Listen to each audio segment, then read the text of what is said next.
তোমাদের বলতে হবে টোটাল 5টা জেলার উপর দিয়ে কর্মক্রান্তি রেখা গেছে। 3টে জেলার নাম বলো।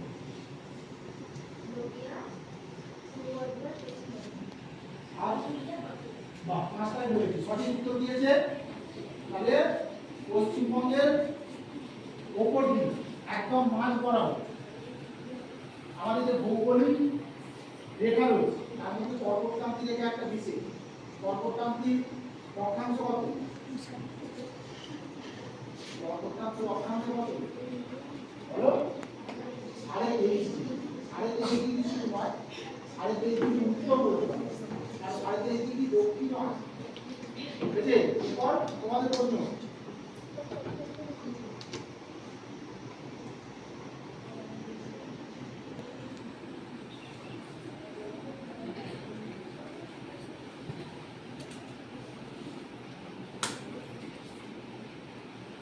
একটু আগে যে প্রশ্নটা করা হলো, পশ্চিমবঙ্গের দক্ষিণ দিকে একটা সাগর আছে, যে সাগরটার নাম বলো।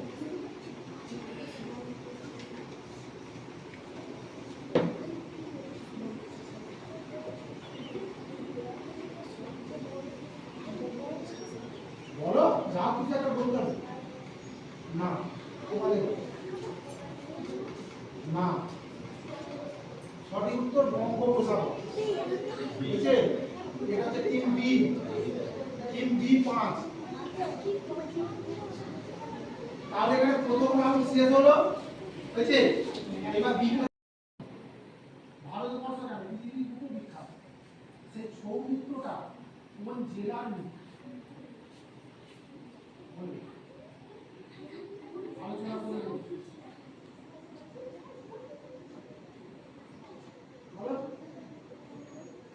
জোরে বলবো। সঠিক উত্তর পুরুলিয়া জেলা। পুরুলিয়া জেলার সৌমিত্র আমাদের পশ্চিমবঙ্গ শুধু বিখ্যাত নয়, ভারতবর্ষ বিখ্যাত। এরপরে তোমাদের প্রশ্ন।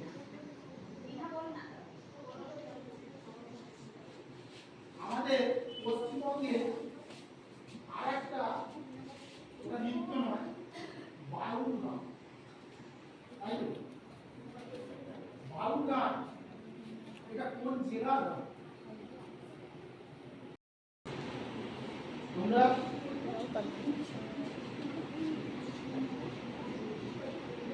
তোমাদের প্রশ্ন আমাদের প্রশ্ন, তোমরা লাস্ট সুযোগ পাবে। হ্যাঁ, পশ্চিমবঙ্গের জেলা বলতে হবে, জেলার নাম, জেলার নাম না। আমি তবুও চেষ্টা করছি, তোমাদের এত জেলার নাম জানো, তুমি যে নিয়মিত আন্দাজে কিছু দিতে হবে, তা তো লেগে যাবে। ওটা হলো বীরভূম জেলা, বীরভূম জেলা।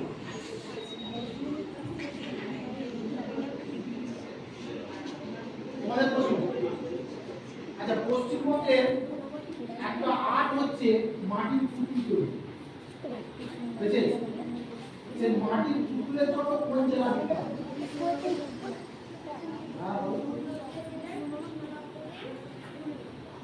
একদম সঠিক উত্তর, নদিয়া জেলার কৃষ্ণনগর মাটির পুতুলের জন্য বিখ্যাত। তোমাদের ডাইরেক্ট প্রশ্ন।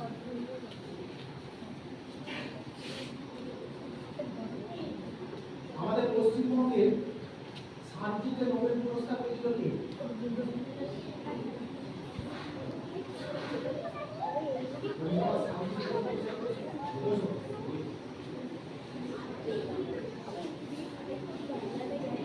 অমর্ত্য সেন কিসে নোবেল পুরস্কার পেয়েছিল?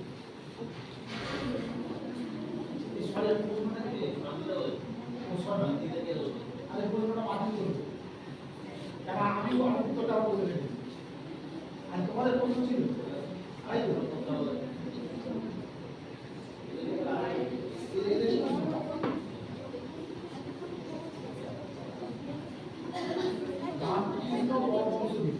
বিখ্যাত, হ্যাঁ, তার জন্মভূমি সঠিক উত্তর হুগলি জেলার কামারপুর। বুঝেছেন? বুঝলেন? আমাদের লাস্ট প্রশ্ন, তাই তো?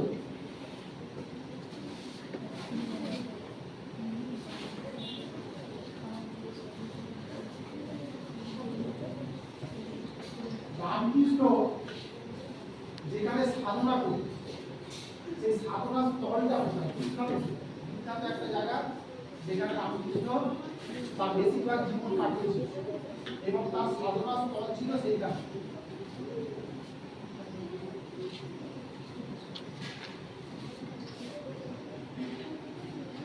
ঠিক আছে, পাস তোমরা বলো, তোমরা একদম সঠিক উত্তর দক্ষিণেশ্বর। তাহলে দুটো হলো সঠিক একটা